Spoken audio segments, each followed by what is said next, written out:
Hello, welcome to the class of Advanced Stats and Econometrics. In today's lecture, we are going to discuss the fourth problem related with the regression.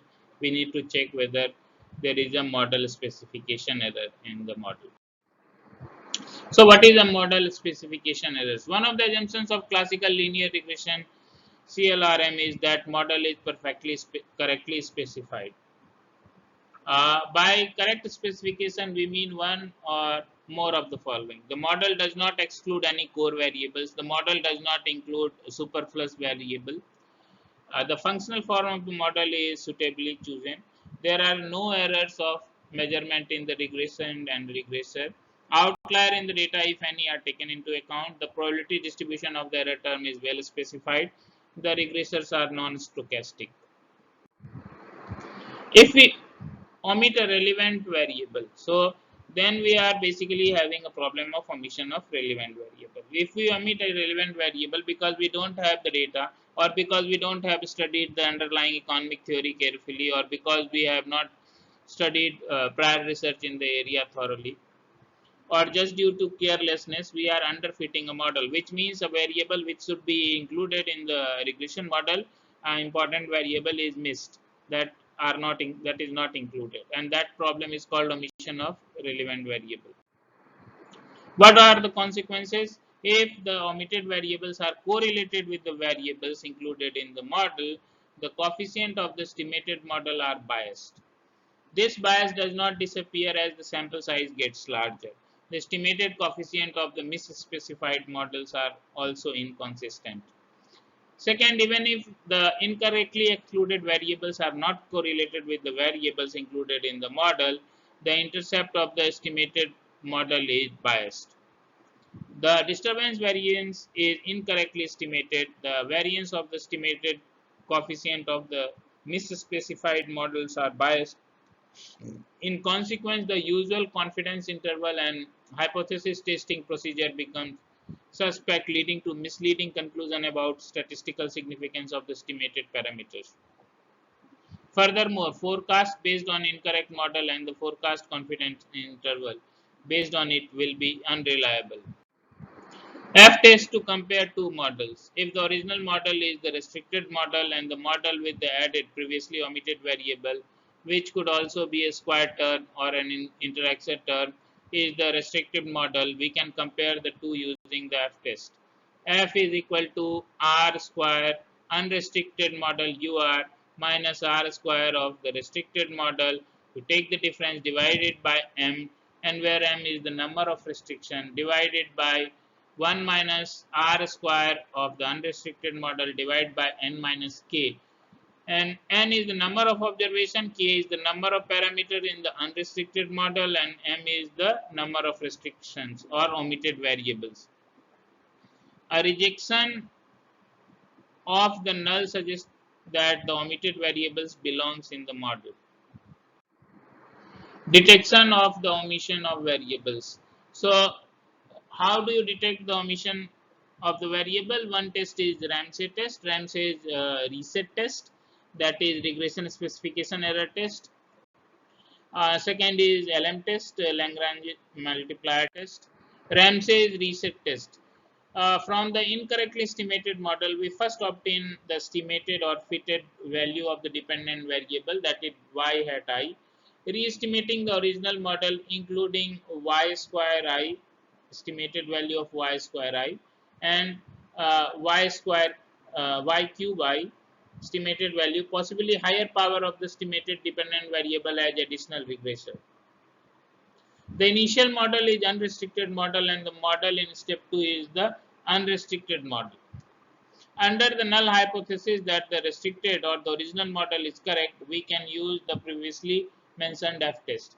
If the F-test in step 4 is statistically significant, we can reject the null hypothesis, that is the restricted model is not appropriate in the present situation. By the same token, if the F statistics is statistically insignificant, then we do not reject the original model. Another test is LM test, Lagrange multiplier test. From the original model, we obtain the estimated residual EI.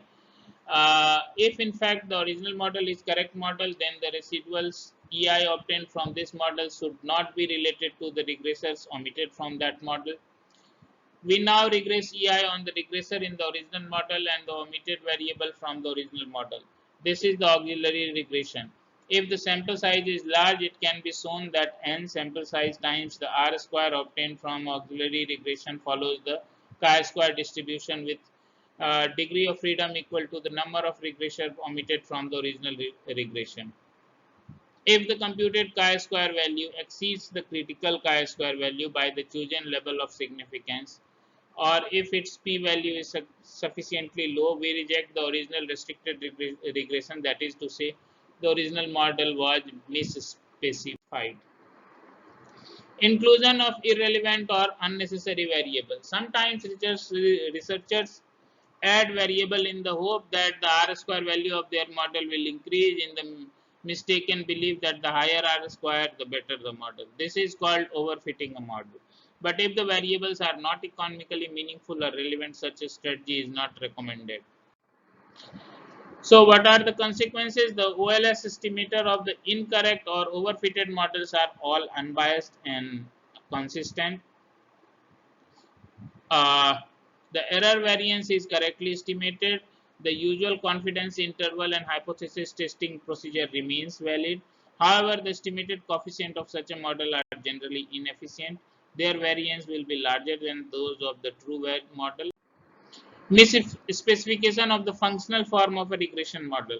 Sometimes researchers mistakenly do not account for the non-linear nature of the variable in the model.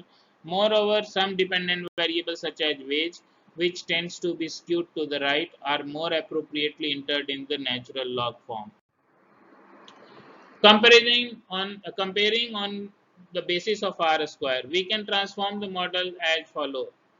As we have shown in the chapter 2, that you compute the geometric mean of the dependent variable called y star, call it as y star, divide yi by y star to obtain yi upon y star is y tilde I. Estimate the equation with ln yi as a dependent variable using y tilde I in place of yi as dependent variable. Use ln y tilde I as dependent variable. Estimate the equation with yi as a dependent variable using y tilde I as the dependent variable instead of yi. Compute the following, putting the larger RSS value in the numerator. So n upon 2 natural log of RSS of model 1 upon RSS of model 2, and this will follow a chi-square distribution. If this is significant, the model with the lower RSS value is better. Errors of measurement. One of the assumptions of CLRM is that the model used in the analysis is correctly specified. Although not explicitly spelled out, this presumes that the value of the regression as well as regressors are accurate. That is, they are not guess estimates, extrapolated, interpolated, or rounded off in any systematic manner or recorded with errors. Consequences for errors of measurement in regression. Uh, the OLS estimators are still unbiased. The variance and standard error of OLS estimators are still unbiased. But the estimated variance and ipso facto the standard errors are larger than in the absence of such errors. In short, errors of measurement in the regression do not pose a very serious threat to OLS estimation. Outlier, leverage and influence data. OLS gives equal weight to every observation in the sample. This may create problems if we have observations that may not be typical of the rest of the sample. Such observation or data points are known as outlier, leverage or influence points. So outlier in the context of regression analysis, an outlier is an observation with large residual EI, large in comparison with the residual of the rest of the observation. Leverage, an observation is said to exert high leverage if it is disproportionately distant from the bulk of the sample observation.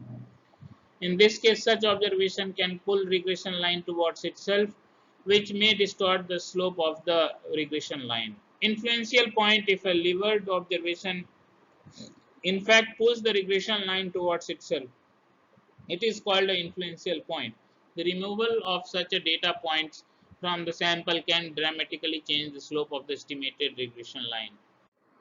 Probability distribution of the error term. The classical normal linear regression model CNLRM, an extension of the CLRM, assumes that the error term UI in the regression model is normally distributed.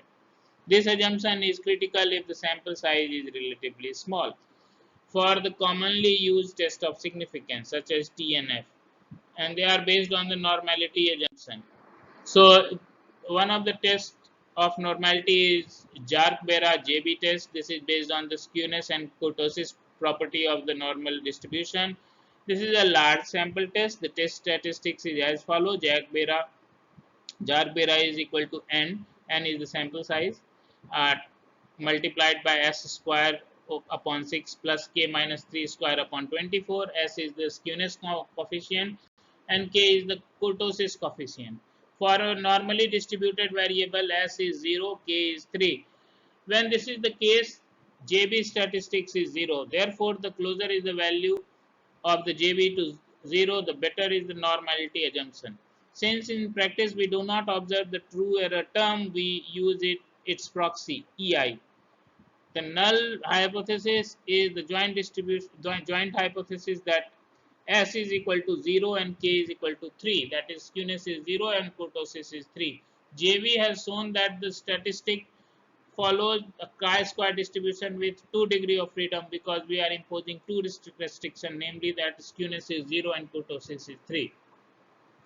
If the computed JB statistics exceeds the critical chi-square value, we reject the hypothesis that the error term is normally distributed. Random or stochastic regression. CLRM assumes that the regressand is random, but the regressors are non-stochastic or fixed. That is, we keep the value of the regressors fixed and draw several random samples of the independent variables. Although the assumption of fixed regressors may be valid in several economic situations, it may not be tenable for all economic data. In other words, we assume that both y dependent variable and x the regressor are drawn randomly. This is called the stochastic or random regression. Simultaneity problem. There are many situations where such unidirectional relationship between y and x's cannot be maintained, since some x affect y, but in turn y also affect one or more x. In other words, there may be a feedback relationship between y and x variables. Simultaneous equation regression models are models that take into account feedback relationship among variables. Endogenous variables are variables whose value are determined in the model. Exogenous variables are variables whose value are not determined in the model. Sometimes exogenous variables are called predetermined variable for their value are determined independently or fixed, such as tax rate fixed by the government. Estimate parameter using method of indirect least square ILS or method of two-stage least square 2SLS. And the reference for all this is a book titled Econometrics by Example, second edition. Uh, Publisher is Palgrave Macmillan and the author is Damodar Gujarati. That's it for today's lecture. Thanks.